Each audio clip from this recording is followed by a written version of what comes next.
So last night we sort of set the stage for the samadhi section of the Eightfold Path.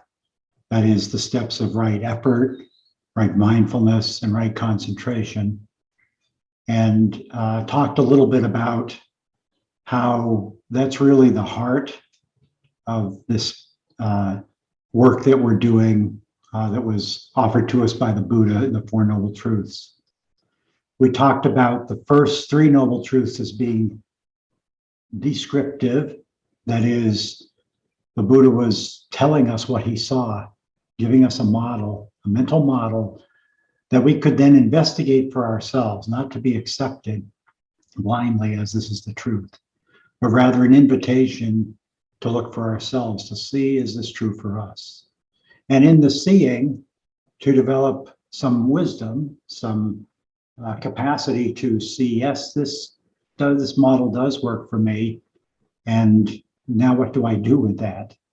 And that's where the prescription of the Buddha in the Eightfold Path comes forward and offers to us a mechanism that uses the very essence of our being, things that are very natural to us, and works to align them into making them right, or correct, or useful, or skillful.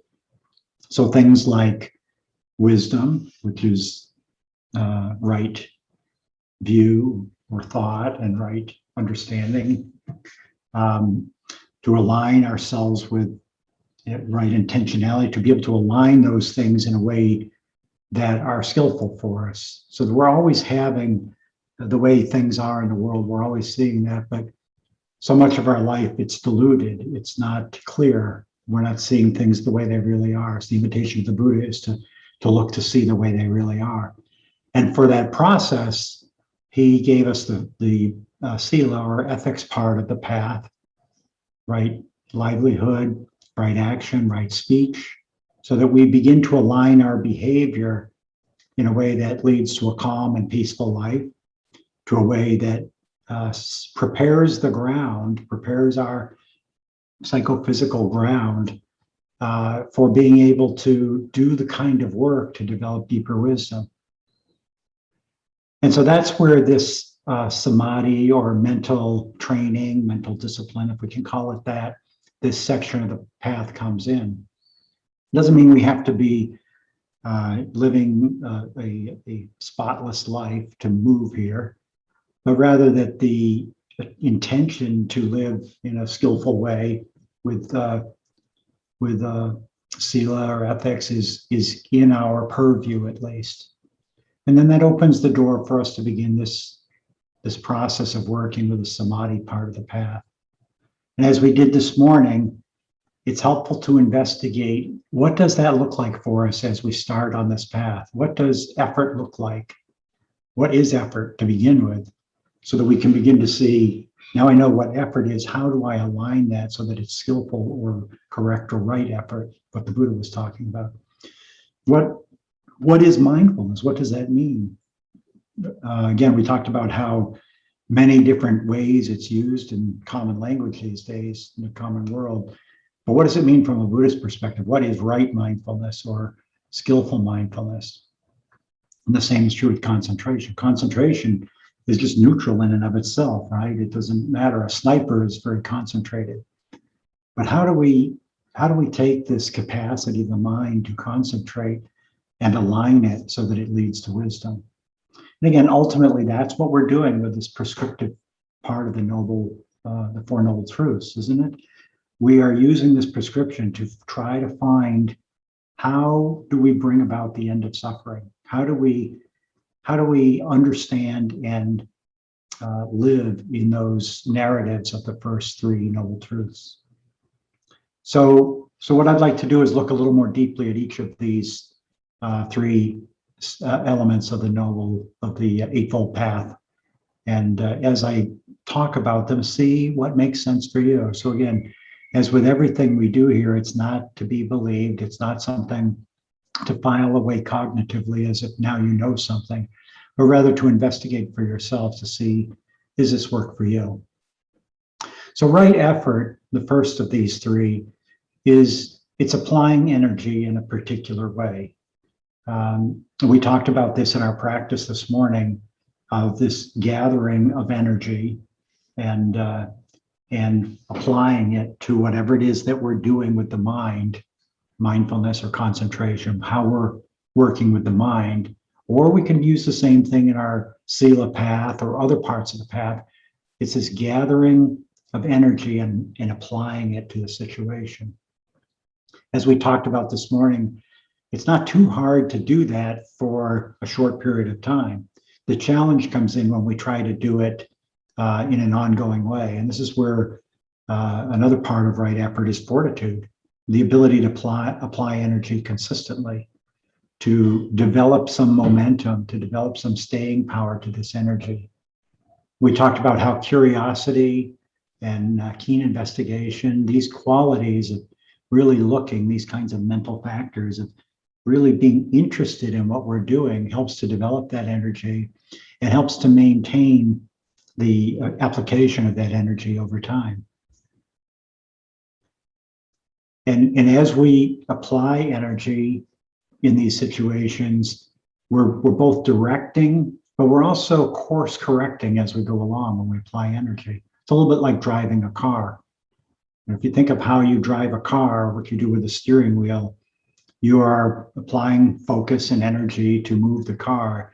But as part of that process, you're constantly doing little course corrections to adjust so that you stay on the road that you're trying to drive down. So we kind of do that with right effort as we develop this capacity to apply energy in a continuous manner through fortitude and persistence, that we'll be doing some course correction. And we'll get into what that looks like from a right effort perspective. The outcome of right effort, it acts as a catalyst to help propel not only itself, but all of the various elements of the Eightfold Path. First of all, we develop confidence. When we see that we can apply energy and develop some consistency, it doesn't have to be a lot, but as we can develop some, first of all, we see we have the ability to do that. So instead of thinking we do, or wondering if we do, or feeling that we don't, we see, yes, it is possible for this mind and body to actually apply energy and to hold that energy for some period of time. We develop confidence in our ability to get results from it. So oftentimes that manifests as I had a good meditation or I had a bad meditation, some judgment associated with it. But underlying that is this quality that there is something that's different when we're able to apply energy, and we begin to feel this sense of growth and development that comes out of it. It also fosters a sense of curiosity. As you become comfortable applying energy, the focus of the mind as to what it's doing is a little bit less on trying to hold the energy and more on what you're doing with that energy. So again, if I could use driving or being in a car as a metaphor, when you first start driving, all focus and all attention is on keeping the car on the road, not running off the road, not getting hit, getting to your destination. It's all on that. Once you become comfortable driving, then you can begin to take in more of the world around you. So all the effort is not on just keeping the car in the lane, but now you can begin to see the world around you. Your horizon broadens as you look out. And I know when I first started driving, one of my first driving experiences was driving from Alabama to Ohio with my dad. And he let me drive as much of the way as I wanted to. And when we got on the freeway, I noticed that I was constantly looking at the next white line off to the left. I spent all my attention making sure I wasn't crossing that white line. That's how I drove. And then as I got familiar with driving and comfortable with it, my horizon expanded. I could notice everything up ahead. The white line was still part of the experience, but it was not the major thing anymore. I paid attention to the mirrors, which was a good thing. So that's what we do as we begin to get comfortable with our application of energy with right effort. We begin to be able to use that to develop a sense of curiosity, and then that in turn propels us forward on our path. So the Buddha talked about 4 different types of effort, and this is what we were starting to work with this morning. excuse me, and I talked about course correction and how right effort leads to course correction. It's through these four that we end up doing course correction. So the first thing the Buddha talked about was avoiding unskillful mind states arising. So keeping at bay the unskillful mind states that want to arise in us. It's easier to prevent unskillful mind states from arising than it is to stop them. The question is, how do we fill our mind? What is it that we're doing? How do we spend our mind? Our mind is needed sometimes to navigate life. We have to decide, I've got to get food, how to prepare food. I've got to take the garbage out. I've got to pay my bills. Those are all navigating life, and our mind is very, very well adapted and useful for that. But I know for myself, way more than half of my mind is not needed for that kind of activity. It is really not needed at all. It's still there, but it's not needed. So the question is, how do I spend that mind? What do I do with it? Part of that is looking to see what habitual patterns have we developed over the years that sort of direct our thoughts in certain areas. Another part of it is, what inputs do you feed your mind with? What are the things that you allow to come in through your sense doors? And do you regulate those or pay the attention to what's coming into the sense doors? So I think of things like news programs and different forms of entertainment that we have available to us through the internet or through television, even through radio. And what are they bringing into our mind? What's the quality of the information that's coming into our mind? What do we do with it? I find for myself, I need very little news in my life to be able to make intelligent decisions in response to world conditions. I don't need a lot. I certainly don't need to digest it on an ongoing basis, hour after hour, day after day. And furthermore, I find for myself that when I expose myself too much to the way the condition of the world is presented in the news, I find that it is problematic for me. It leads to unskillful mind states arising.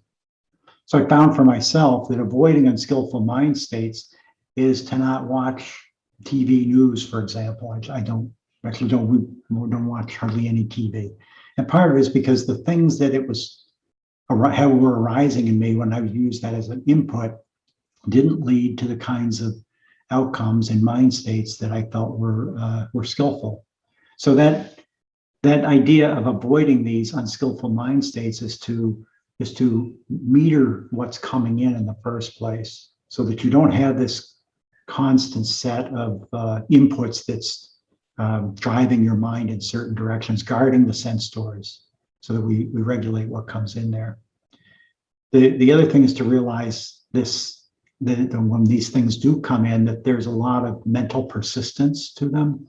Persistence is that quality of something staying around after the stimulus is gone. And I noticed it today, just looking at the screen for the Zoom with everybody there on the screen, when I would close my eyes for some number of seconds, up to 30 seconds after, I still had this image, almost a reverse image of the Zoom screen with little squares in it where people are. So that's optical or visual persistence. The mind does the very same thing. If you think about something, that thing is going to stay with you. We've probably all had this experience. I know days that I've done a lot of weeding in the yard. When I lie down in bed at night, I'm weeding mentally. I remember years ago doing that with cards, playing cards for several hours. And when I went to bed, I was playing cards in my mind.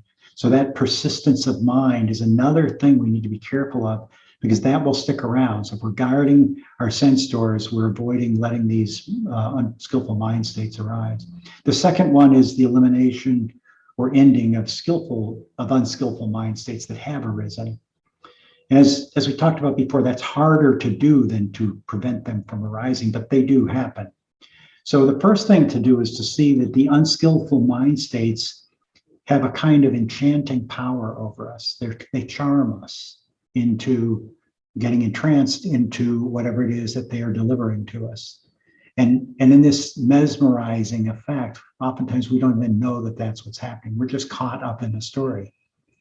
And when we're caught up in the story, it is not easy, first of all, to even see that it's a story that we're caught up in. And secondly, to stop the story.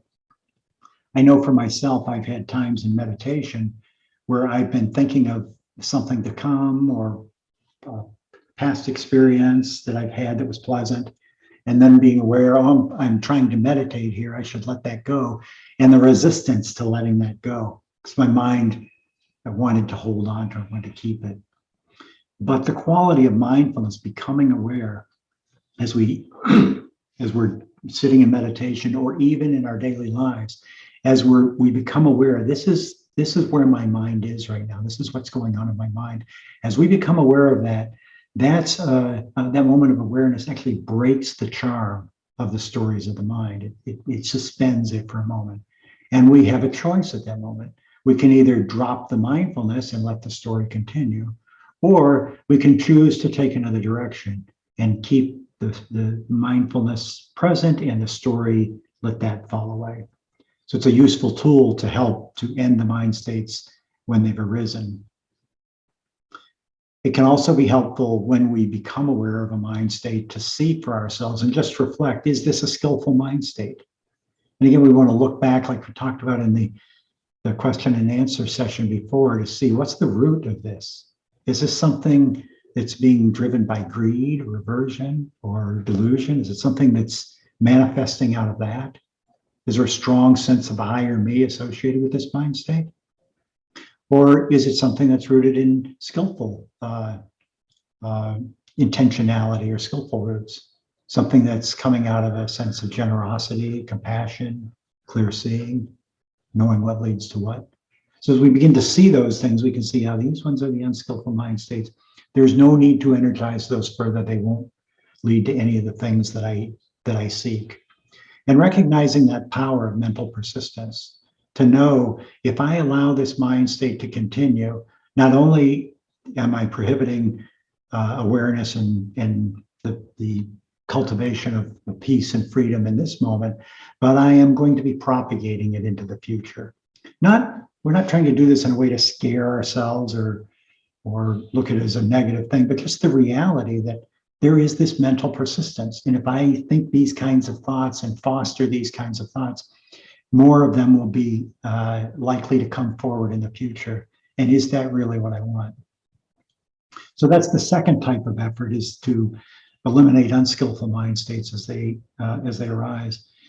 The cultivation of skillful mind states, the arising of skillful mind states, is the third type of effort. So this is where we actually do some work to cultivate mind states that are skillful.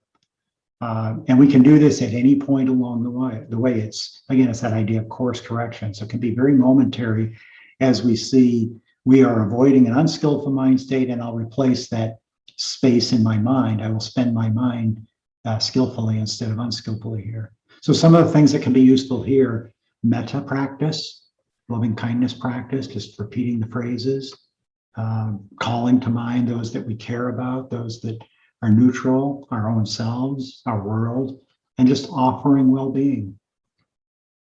It's a great way to spend your mind when you don't need your mind for anything else.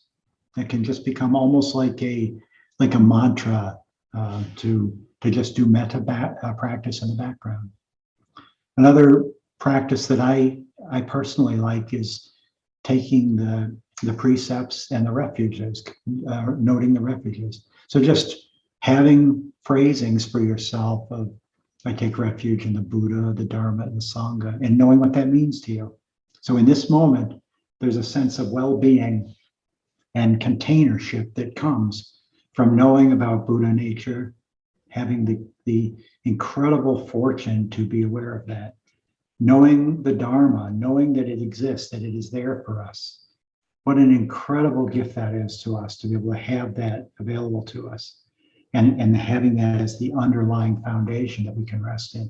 And then the amazing quality of Sangha, of connection, of ourselves, of our community here, of the bigger community, and ultimately of all beings everywhere, that this sense of community, we're all in this together. And taking that as a refuge, It's a wonderful way to spend your mind.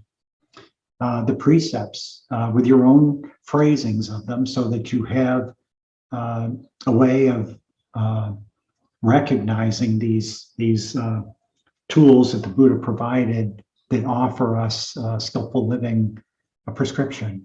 So watching our speech, working to not harm others and any other beings, telling the truth, being truthful and honest with others, the avoidance of too much sensual activity of any kind where we're satisfying through greed our sense desires, just moderating those, and avoiding intoxicants. The way the Buddha said it was intoxicants, I like to think of that as both activities and substances which cloud the mind. So too much of TV or YouTube can be an intoxicant the same way as alcohol or drugs could be. So really just seeing that we can take these precepts, which just reminds us of these ways of being, seeing opportunities connecting with others and to be of service, just keeping that front of mind for you. And it can be very simple. I know yesterday, my wife and I went to lunch at a restaurant not too far from here. We sat outside and I had the opportunity 3 different times just to be of service to people. There were 2 people, and one lady was with a walker trying to get up on the sidewalk over the curb, and there was one of the tables was in the way, so I was just able to move it a little bit for her. Another person was trying to get around that very same table, so I moved the table again. Another one of the wait people from the restaurant was coming out to serve people on the outside seating area, and the door was, she had her hands full and the door was closed, so I just went over and opened the door for her. They're not big things. They're not being done for credit, for, hey, what a great guy, he opened the door for. It's not like that. But it's saying, what is life need in this moment? What is being asked in this moment? And being able to be there to respond to it when it's needed. For myself, there's a phrase I like to keep in my mind. I like to have the phrase rest in the question, what does this noble being need in this moment? Where the noble being is anybody who happens to be around me. I like the word noble being because it gets rid of the appearance of the person, which I might have an opinion about, or anything else about them. Is that internally in their core, there's this nobility, and that's what I'm looking to see. Does it need something in this moment? 99.9% of the time, it needs nothing. That noble being needs nothing, just to be left alone. But that 0.1% of the time, maybe there is something that's needed. And if it works, then maybe we respond to that. Another one is spending time in nature. When you're able to spend time out doing a walk or something else, just enjoying your relationship to nature, there's kind of a cleansing process that comes to that.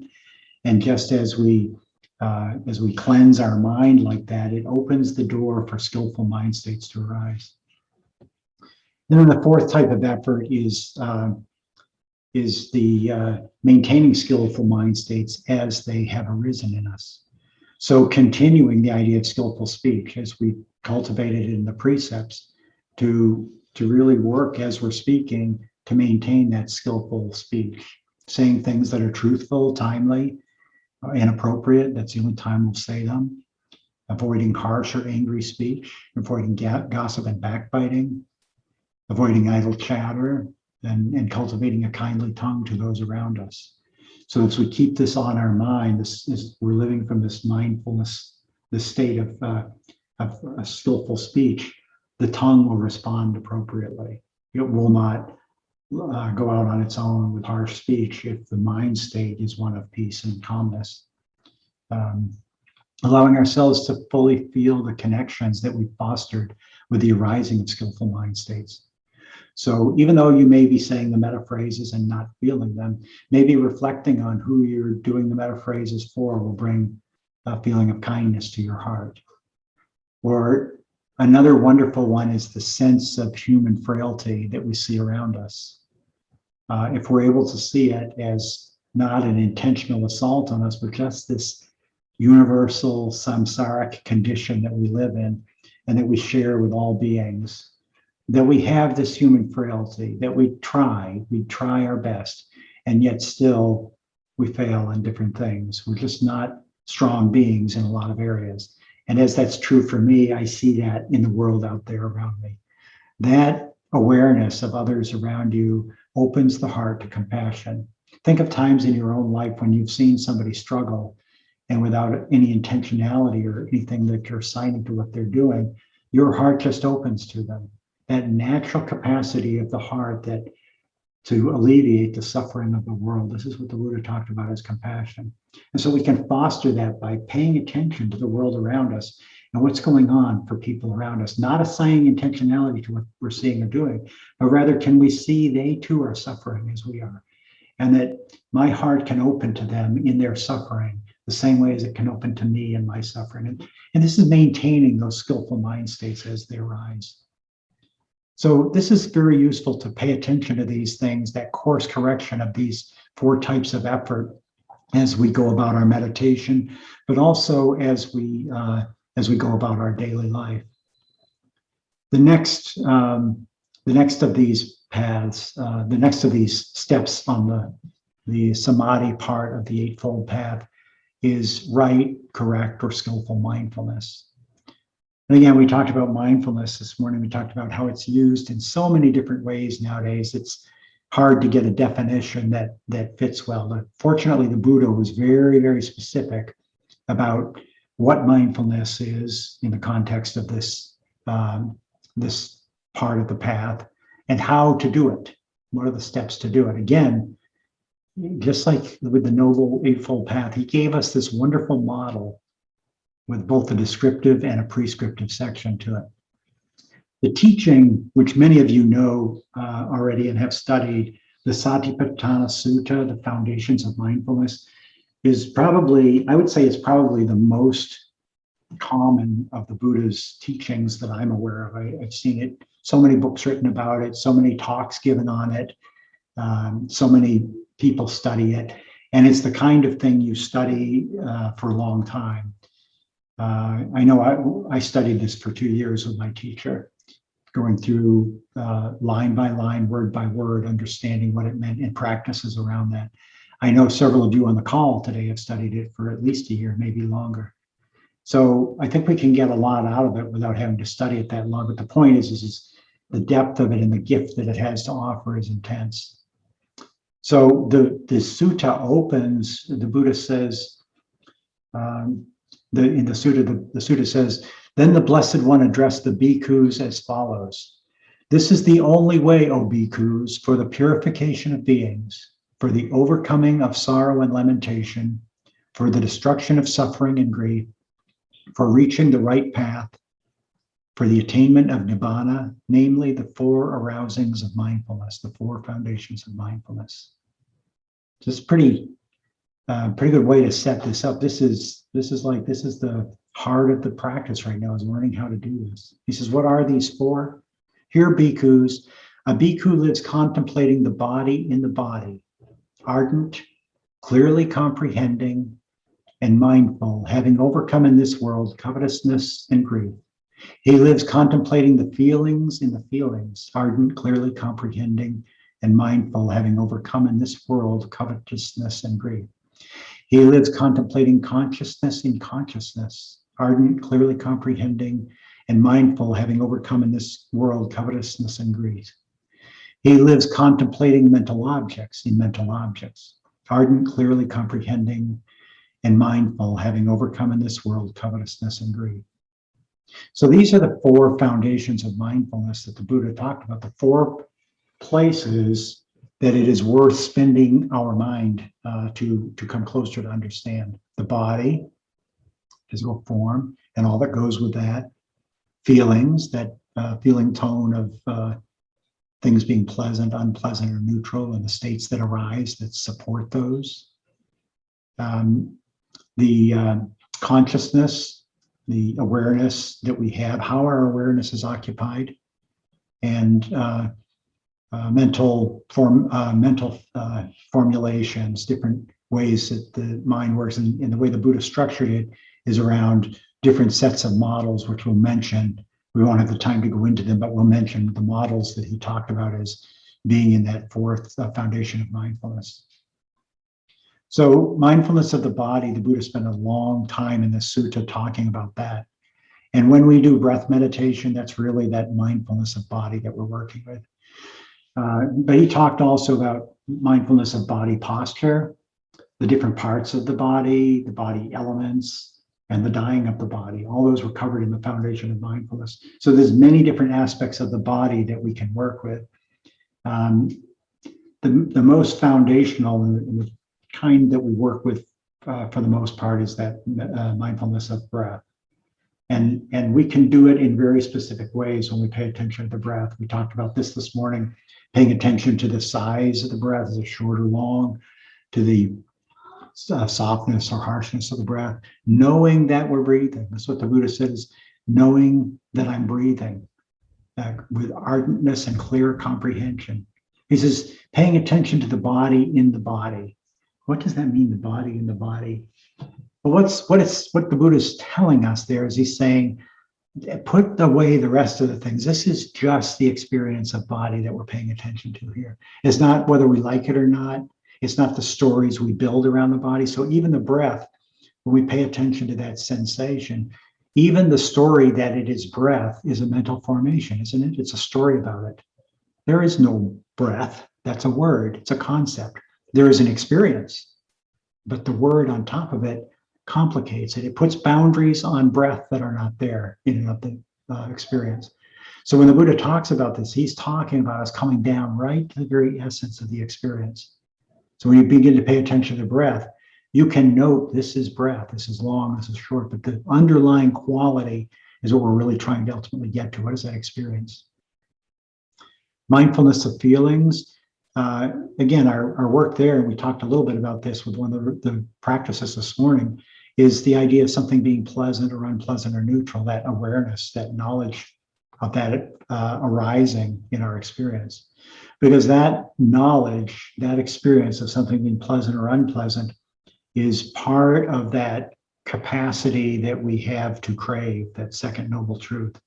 If things were not pleasant or unpleasant, if everything was just neutral and didn't have a form to it, or if we were clear on all of it, we would not have the catch point for a self to materialize to like or not like.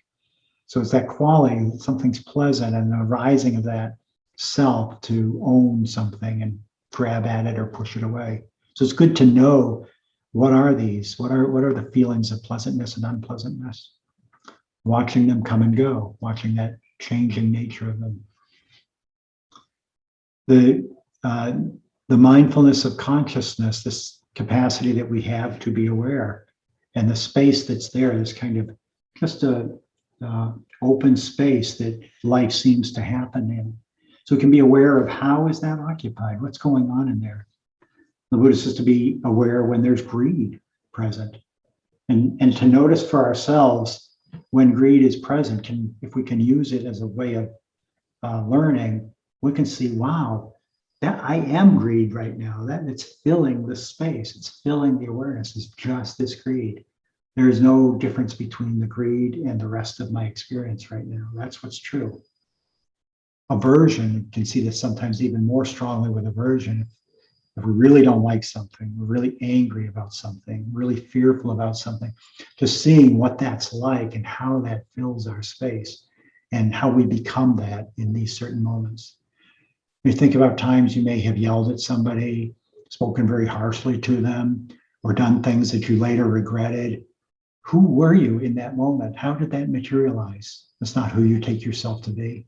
It's because that aversion fills the space. And as it fills the space, it begins to control the levers for the hands and the tongue and other things in ways that can be used unskillfully.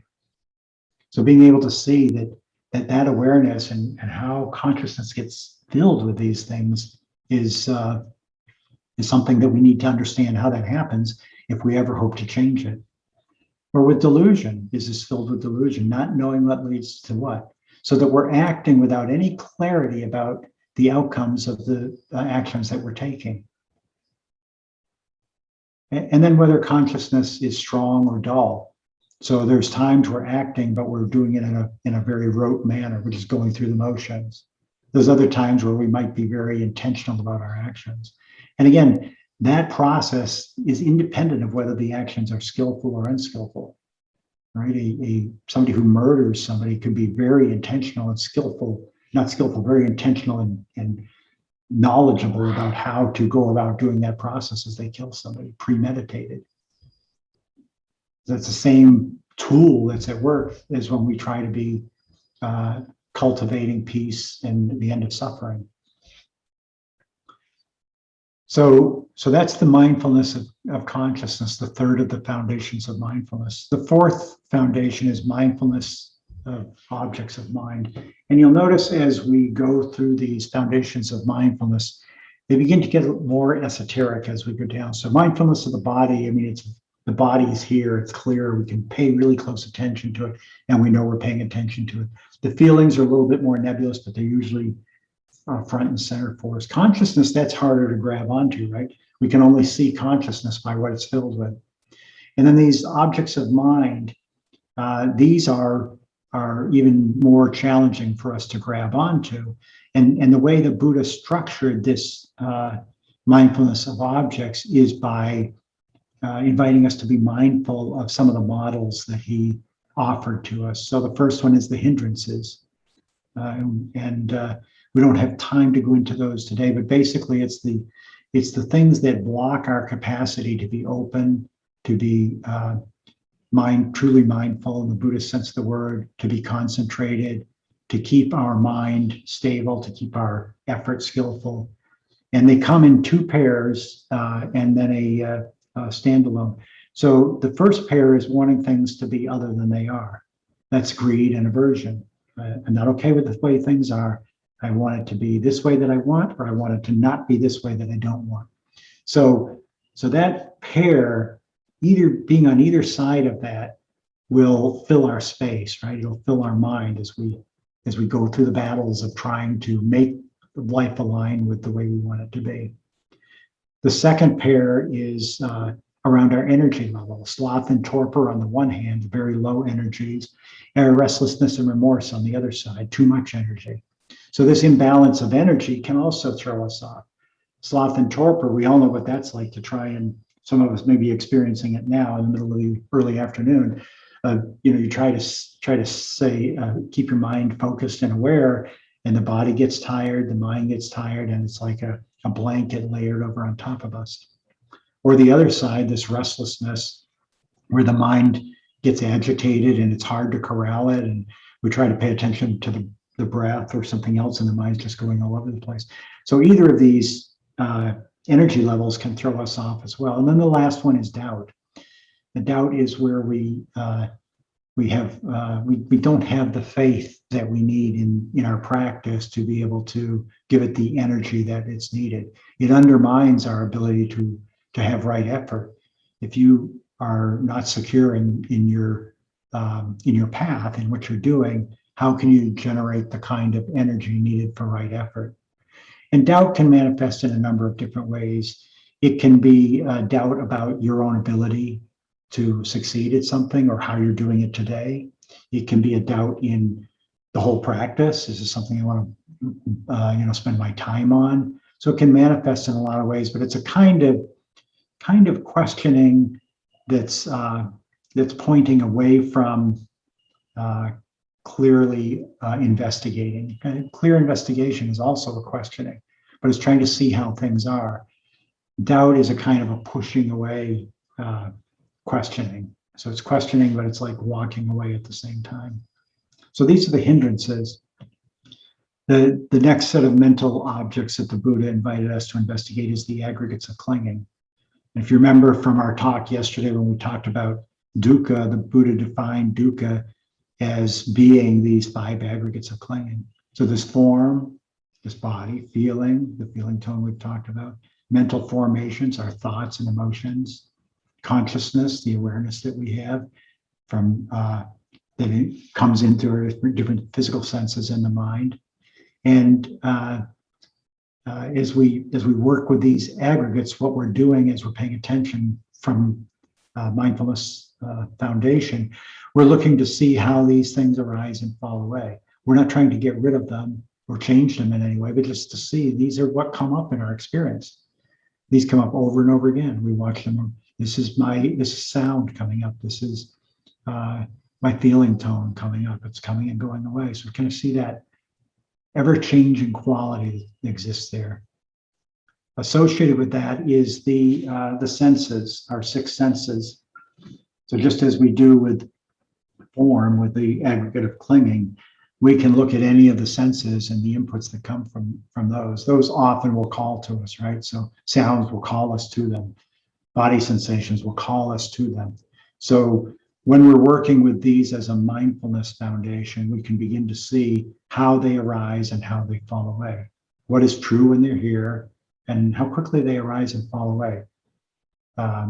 So it's just another way for us to be exploring this experience, the psychophysical organism from a mindfulness perspective, to see not so much what's there, but what is it that's not there that we thought was there? What did we take to be the case that's not the case? So maybe that you think a pain in your body feels like it's going to be there forever. It's always been there. But if you really start paying attention, you see it comes, it goes. Now it's just uncomfortable. Now it's not. Now it's a pressure. Now it's a pushing. Now it's a vibration. You see this natural change in it that comes. And it helps to dismantle the view of superlativeness that comes as we have aversion to things, and it'll always be this way. Another set of the mental objects that the Buddha invited us to look at was the 7 factors of enlightenment. And this would be a whole retreat on its own.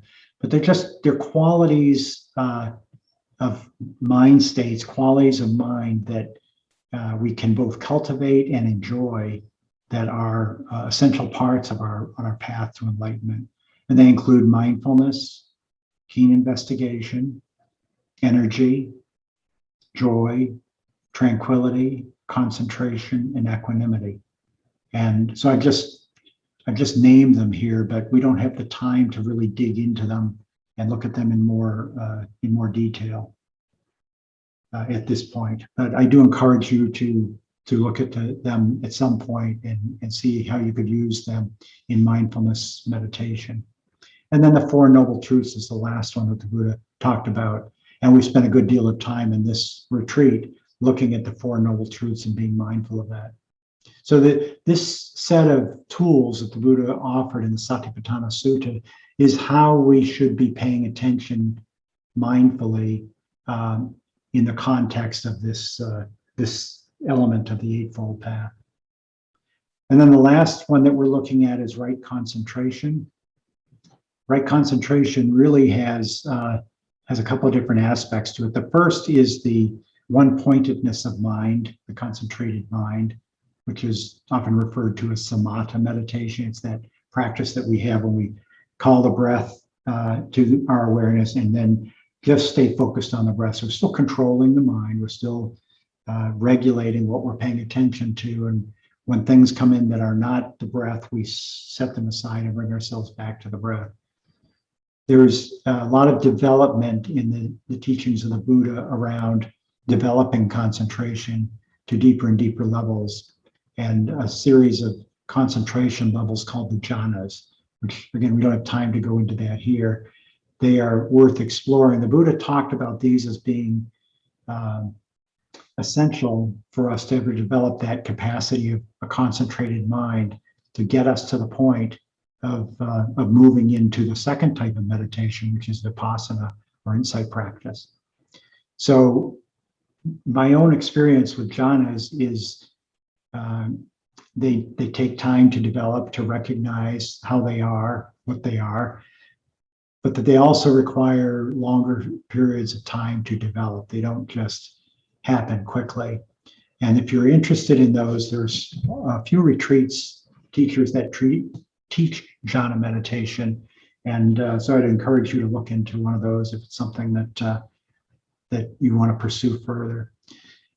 Essentially, what we're trying to do with our concentration meditation is to clear the mind of the 5 hindrances. So we talked about those hindrances as being imbalances between energy or wanting things to be other than they are, or doubt. So what we're really trying to do is, through this concentrated mind, set those hindrances aside so that the mind is clear and not bothered by the hindrances. When that happens, when the mind is not bothered by the hindrances, we now have an environment, a mental environment that we can move into Vipassana practice. And Vipassana practice is really using that concentrated or one-pointed mind instead of just staying focused on the, oops, sorry, wind blew my doors open here.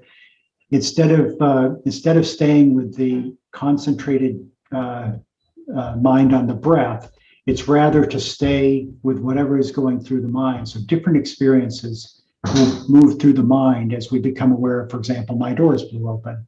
So just being aware, this is what's happening now. The doors blew open. So instead of staying on the breath, I'm aware now the doors blew. I may be aware of the impermanent nature of that process. They blew open and now they're open. I may be aware I didn't want that to happen. There's a sense of stress or dissatisfaction that the doors did blow open. I may be aware that it didn't happen to me. The doors just blew open, it had nothing to do with me. So these different qualities of the conditioned phenomena of this existence can come up for us as we're doing this Vipassana practice. And again, as we talked about this morning, it's through this Vipassana practice that we ultimately come to these insights, which slowly dismantle our views of how things are and open the door to freedom for us. This is the tool that allows us to begin to see this sense of self and how it manifests, and in turn, how the self reifies in each moment through greed and aversion and leads to dukkha. And as we see through that, this condition of being human has this incredibility that when we see something clearly, again, through the idea of wisdom, when we see it clearly, we act from that knowledge. And so as we develop the wisdom about this sense of a self or an I or me, we begin to act from that knowledge, and freedom will begin to arise for us. So we've talked a lot today and yesterday about these models and gone into some pretty good detail about things. What we did, if you remember, we talked last night about these models of the Buddha as being like a prism. So we've taken our experience in our path, we've taken that, and just as you would do with white light, shining it in the prism and seeing the different colors, we've taken our experience and shined it through the prism of the Four Noble Truths, through the Eightfold Path, through talking a little bit about the foundations of mindfulness, through the 4 ways to work with effort. It's a model for us to break this thing apart. We now have to reconstruct our street mind, right? We have to let ourselves come back to our street mind, knowing things a little more deeply because we have this exposure to this. It behooves us to practice these things, friends. It behooves us to work with this Eightfold Path, and particularly in this section around samadhi, to work with effort, to know what effort is for us, to begin to understand that, to know what mindfulness is and how, even if you do nothing more than mindfulness of the breath, to know that there is this prescription for how to be mindful and what to be mindful of. And this development of concentration and one-pointedness, and cultivating the space that we can then move from a fixed object of meditation to letting our experience flow through that field of concentrated awareness and setting ourselves up for insights. So back with our street mind to pull this stuff all together and to live from that space. Struggle is good. If this is not a place of struggle for you, dig deeper. We should be struggling with these things. We should be right at the edge of our practice. That's where the learning comes. So as we continue to dig, we need to work closely to see that we're right at the edge of our practice and working at that edge. And then to realize, as we talked about last night, as we develop our effort, our mindfulness, and our concentration, this team of mental disciplines will cultivate more wisdom for us.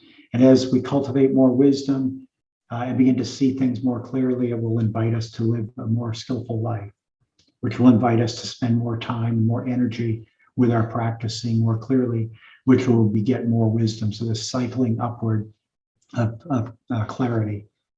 And as we do this, this sense of an I or a me as the subject of everything will begin to loosen and begins to hold less tightly to us. Our relationship to the world begins to flow more easily, and life becomes more of a witnessing of an effervescence than a doer trying to do everything, of saying yes to what life is offering, whether it's something that's pleasant or unpleasant or neutral, saying yes to it and allowing ourselves to open to it, to accept it, and to see what leads to what, to help us determine what the next action is. And as that next action happens, it's almost as if we're watching it instead of the doer of it. We come to a place, we mentioned before, this idea of effortless effort. So we have this step on the path of right effort.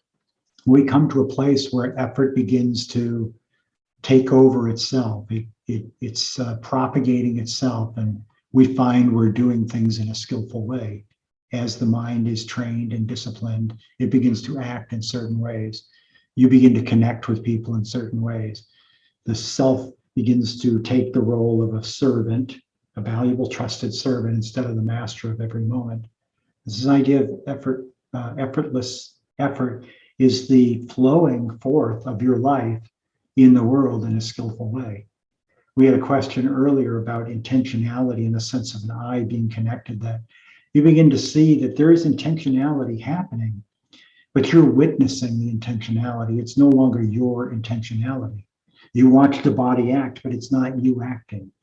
And you watch skillful things arising, but you're no longer trying to take credit for those things, because the one who wanted to take credit for them is now in a posture of bowing to what is, instead of being the one who's trying to drive the ship towards aversive or greedy desires.